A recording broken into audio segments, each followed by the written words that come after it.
গৌৰৱ গগৈক মই এটা কথা স্পষ্টকৈ কৈ দিছোঁ যে আপুনি যে পাকিস্তানলৈ গৈছিলে 10 দিন আছিলে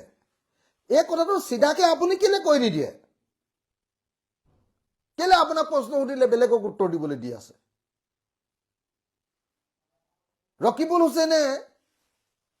বা ৰিপুন বৰাই আপোনাৰ কি উত্তৰ দিব আপুনি চিধাকে কৈ দিয়ক বোলে মই পাকিস্তানলৈ গৈছিলোঁ পাকিস্তানলৈ ময়ো কেতিয়াবা চান্স পালে যামো চীনলৈ পাকিস্তান বাংলাদেশ য'ত পাওঁ মোৰ এটা পাছপোৰ্টখন নাই মই ক'লৈ যাব নোৱাৰো কি কয় আপোনাৰ আমেৰিকা য'ত পাওঁ মই যাম না বিদেশত ফুৰিবলৈ মন যায় না কেনেকেনো দেশখন চলিছে এখন দেশ কেনেকুৱা এইটো চাবলৈনো কাৰ মন নাযায় যাব কিন্তু যদি পাকিস্তানলৈ গৈ তুমি ISI এজেণ্ট হৈছা তেতিয়াহ'লেতো ভাই পিঠিত তেল ঘঁহি থ'ব লাগিব বেলেগ নহ'লেও ময়ে হালোৱা চাই লগাই দিম খাৰাং খাচ কথা